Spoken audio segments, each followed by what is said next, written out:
Honestly, no disappointment. Like, I think it just gives you something to work for. Hopefully in 4 years, when 4 years comes back around, I can be there.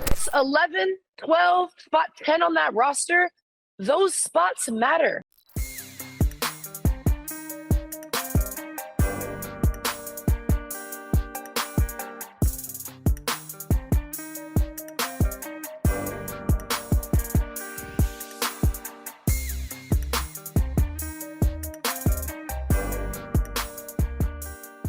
Mic check 1 2 1 2. What's going on, everybody? On Monday, ESPN First Take aired its most unhinged episode that I think we have ever seen. And this is nothing against First Take. I think it's a highly entertaining show, but this episode was by far one of the craziest pieces of sports television I think I've ever seen. So we're gonna start with Kendrick Perkins. So for those of you guys that don't know, LeBron James recently unfollowed Kendrick Perkins, and if you didn't know this, I'd be shocked. Now, how do you think Kendrick Perkins, a ESPN NBA analyst, decided to handle this situation? Do you think it was A, he didn't mention it at all whatsoever, B, remained professional and focused his time and energy on covering the 2024 NBA Finals, or C, make a huge commotion on social media and make sure that they spend at least 10 minutes discussing it on First Take? If you chose C, then you're correct, but this isn't what makes this episode of First Take so unhinged. This whole saga is by far one of the craziest things I think I've ever seen, because on First Take they discussed it for about 10 minutes straight. Following me on Twitter, but you still gotta wake up and watch me on TV every day. But I think LeBron James got sensitive over the last couple weeks. Ain't that crazy? That you can unfollow somebody, you get in your feelings, and you don't pick up the phone and hit. My favorite part about this is the fact that it says on the ticker, LeBron unfollows Big Perk on social media. But if you think this is the craziest part of the video, we haven't even gotten started yet. When Kendrick Perkins discovered that LeBron doesn't follow him anymore, his reaction is literally insane. He thought he was being profound when he said this, but I think it's by far one of the craziest things I've ever seen someone tweet. So NBA Alerts tweets, LeBron James is no longer following at Kendrick Perkins. Kendrick Perkins quote tweeted this saying, everybody didn't follow Jesus, I'll be okay. So Kendrick Perkins quite literally compared himself to Jesus. But of course, the very cherry on top, the icing on the cake, was when Kevin Durant responded to Kendrick Perkins, saying literally what we were all thinking. Bro think he Jesus, LMAO. Kendrick Perkins clapped back saying, I know your comprehensive skills are better than this. Never said I was Jesus or anything close to Jesus, but go off though, my guy. KD responded, too many espresso martinis, keep cooking, Jesus. This is like a rare Kevin Durant social media W. You guys might be wondering why LeBron James unfollowed Kendrick Perkins to begin with, and it's because LeBron James expressed regret over not being Kyrie Irving's teammate anymore during the Mind the Game podcast. Sitting here watching it, I'm playing like so happy and so proud, and to watch him and continue his growth and whatever the case may be. And at the same time, I'm so mad at the same time that I am not his running mate anymore. Kendrick Perkins then called out LeBron for trying to steal Kyrie Irving's spotlight, which to be honest isn't the worst take, because LeBron James does have a habit of trying to make everything about himself. You remember when he threatened retirement during the Western Conference Finals last year? I got a lot to think about, to be honest. And just for me personally, going forward with the game of basketball, I got a lot to think about. But if I'm also LeBron James, I would just find Kendrick Perkins annoying, because what I really think LeBron James was trying to do was send a message to the Los Angeles Lakers, maybe saying, hey, if we had Kyrie Irving, maybe we would be in the NBA Finals. I wish I was still Kyrie Irving's teammate. But ladies and gentlemen, this is just the very beginning of this video, so buckle down, because this is one of the most unhinged episodes of First Take I think we've ever seen. In order to really understand what's going on with Caitlin Clark and Team USA, I highly recommend you check out our last video on the subject in order to truly understand what's going on. But the easiest and quickest way I could explain it to you is Caitlin Clark was initially invited to Team USA, but eventually she got snubbed from it. Some people say that there are better players than Caitlin Clark that should have made it over her, whereas others are saying that Diana Taurasi literally averages the same points per game as Caitlin Clark and is 42 years old, so she should back off and let one of the up-and-coming stars of the WNBA play on Team USA. Now, there's a huge back and forth as to the real real reason why Caitlin Clark isn't invited to Team USA. One of them sounds like it's absolutely BS, and the other one sounds like the real reason. The BS reason is the fact that Caitlin Clark's fans are absolutely unhinged, and Team USA's worried that if Caitlin Clark gets invited to Team USA and doesn't play a lot of minutes, then her millions of fans would react poorly to what would likely be limited playing time on a stacked roster. Now, I don't want to go into this too deeply. We made a whole video on it. I highly recommend you check it out. But the real reason I wanted to discuss this is there's no question about it. The WNBA is getting some traction. It's awesome. It's a brand new market for this channel. And I think for the very first time, women are watching my YouTube channel, which fantastic. But in addition to that, the drama in regards to this situation is hysterical. It's your classic tale of others being envious of how popular one person has become, even though she's helping other people succeed as a result of her fame. But now that you have to ask for the input of WNBA players and WNBA legends or WNBA analysts, there's some clashing between male analysts and female analysts. Now, in the past, we've seen this a lot. If you guys remember in my previous WNBA videos, there's a history of men trying to suggest ways of improving the WNBA, such as Shaq recommending to Candace Parker that they should lower the rim. So in beach volleyball, the women's net is maybe half an inch lower. You think if we just lower the rim so y'all could dunk like we dunk, that'll give y'all more oomph than you already have? No. I mean, because listen, y'all are doing the step backs, the pull backs. Y'all doing everything we're doing, but I don't see a lot of people going up with two hands and, back. Oh, it's coming. But it wasn't just Shaq recommending it. Tracy McGrady also suggested it. People that don't watch WNBA basketball, what can we do to get those fans to tune in? And I was like, why can't we lower the goal to at least 9.5 feet?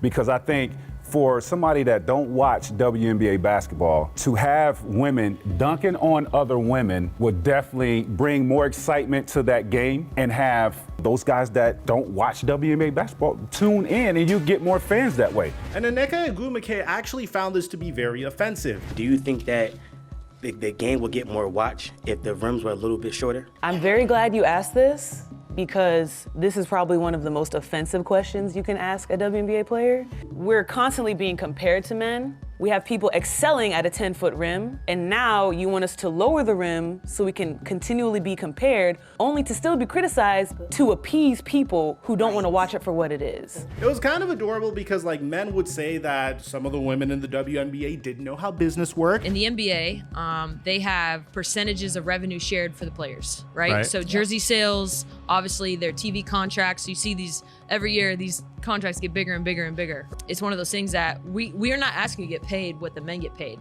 We're asking to get paid the same percentage of revenue shared. Whereas women felt like men were just mansplaining everything and didn't really hold them to high regard. I think both sides could be right in this particular instance, but I'm taking the route of believing this is a very, very entertaining and a little bit tense conversation that we're having on both sides. And the epitome of this is Stephen A. Smith. There are times where Stephen A. Smith is absolutely unhinged in his takes. And I don't really think that's that big of a deal, because I don't watch Stephen A. Smith to get sports knowledge. I watch him to become entertained. It's kind of like watching slam ball. You don't watch slam ball because they're excellent at running an offense. You watch slam ball because it's entertaining to watch dudes jump on a trampoline and dunk on each other. And the same could be said about Stephen A. Smith in giving analysis. So the very first time we saw Stephen A. Smith get into it with somebody was last week. And I think I showed you guys this in one of my earlier videos on the subject, where Stephen A. Smith got into it with someone that has the greatest name in all of sports television, Monica McNutt. No, that's seriously her name. And you can see it for yourself. We're talking about them maximizing their great potential. And because we bring that up and talk about what potentially might get in their way, which we do to men. Welcome to the world of being a woman, Stephen A., and how you have to dance about your word choice. We are talking about the world's greatest How about being a black man?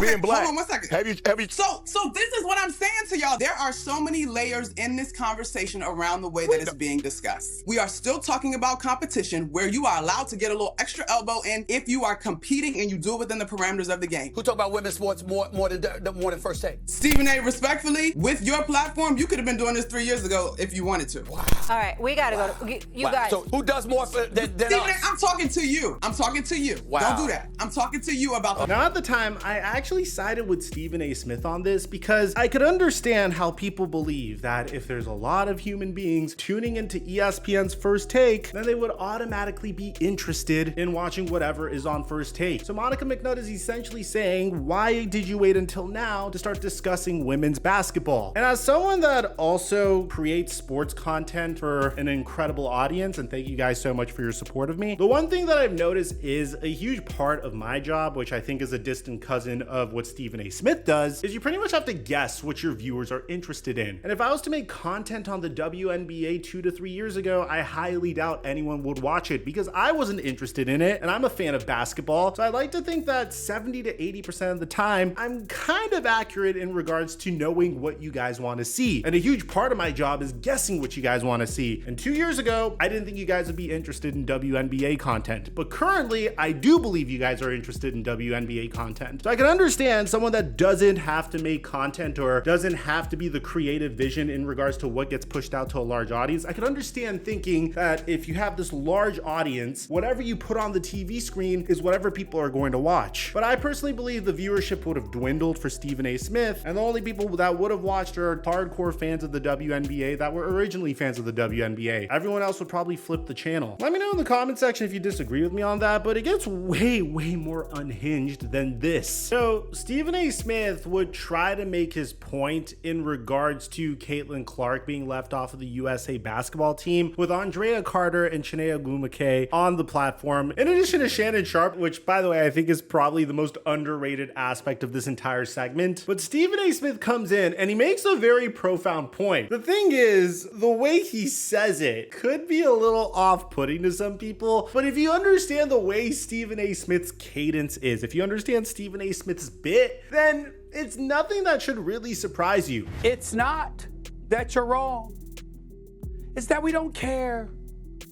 Everything y'all said does not matter for this particular instance. We don't want to hear anything about Team USA. I just love the look on Chiney's face as he's trying to quote unquote mansplain this entire marketing blunder to them. But I'm gonna be honest, I think Stephen A. Smith is actually spitting facts here. You just highlighted 7 straight gold medals. Oh my God, we're really worried that they're not gonna get an 8. Stop it. That's not what this conversation is about. But I will personally label the idiocy of Team USA women's basketball. How dare you make this decision? You don't have to be a genius to know why it's stupid, and I side with Stephen A. Smith here. He makes a very legitimate point. There shouldn't really be much of a concern in regards to who's gonna win the gold for Team USA. The NBA hasn't been putting together its top 12 best players for Team USA recently, and it's not that they weren't trying, it's just that Team USA felt like they'd be good enough with some of these younger players that have a future in the NBA. I mean, take a look at the 2020 Olympic team. Bam Adebayo, Devin Booker, Kevin Durant, Jeremy Grant, Draymond Green, Drew Holiday, Keldon Johnson, Zach LaVine, Damian Lillard, JaVale McGee, Chris Middleton, and Jason Tatum. Some of these players don't even crack the top 30 best players in the entire NBA.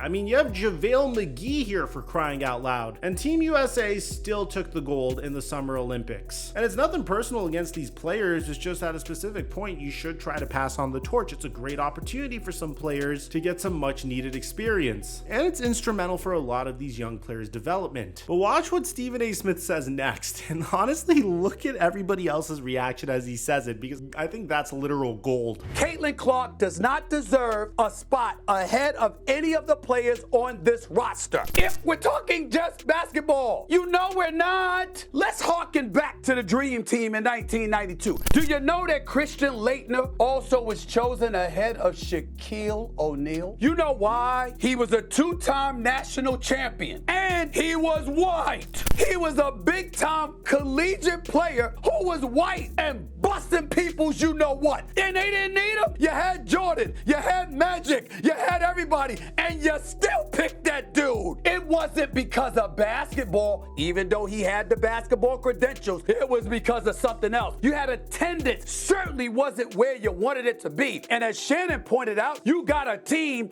in the Indiana struggling to win a damn game and be relevant. No team in the WNBA was worse other than the winless Washington Mystics. And they went from 4,000 in attendance to 17,000. I said a rising tide lifts all boats. What you do, especially if you're Team USA and you're trying to be globalized, so people like Brittany Griner don't have to go to Russia in the off season if the sport elevates its popularity and you ladies start getting what you richly deserve. It's actually crazy because I actually think that Stephen A. Smith cooks here, and what he's saying is very legitimate, especially the part where he says a rising tide lifts all boats, and that's literally what Caitlin Clark has been doing so far. But unfortunately, it takes a pretty bad turn when Andrea Carter claps back. If you're thinking about that marathon, then don't be holding people accountable for not promoting the sport more. Oh, no, don't do that. Can't have it both ways.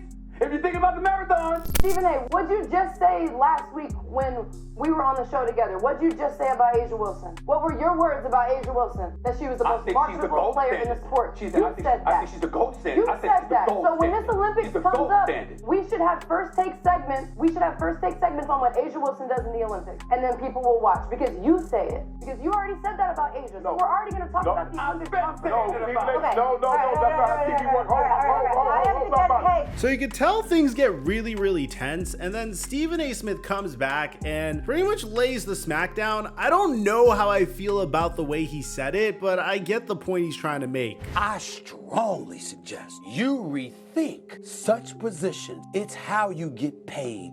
You are going to be underpaid for the rest of what I believe will be an illustrious career unless you get your mind right about that marketing. But I will not sacrifice my basketball knowledge and my integrity in terms of the game for marketing. My marketing is doing just fine. So yeah, you can see that there's a huge clash in philosophy here. Stephen A. Smith is pretty much just saying that this is a great opportunity for Team USA to improve and get more people interested in Team USA women's basketball, which is a very legitimate point, and it makes a lot of sense here. The ladies, on the other hand, are saying that, hey, why can't we promote other women? Why can't we promote Asia Wilson? But the fact of the matter is, Stephen A. Smith and Shannon Sharp are both going off of the fact that so far, people are tuning in for Caitlin Clark. So it doesn't take a genius to know what you're supposed to do. You're supposed to put Caitlin Clark in as many games as you can, so you could try to elevate the sport as much as you can. I don't think it takes a genius to figure it out. I don't know why it's so controversial at the end of the day. I think Stephen A. Smith looks so unhinged when he gets this passionate about stuff, but it's the huge reason why I love what he does. So let me know in the comments section down below. Are you team Stephen A. Smith? Are you team Andrea Carter, Chinea Glumake, and Monica McNutt? Apart from that, the Team USA Caitlin Clark situation is insane. We covered that in our last video on the WNBA. I highly recommend you check it out. I'll catch you guys there.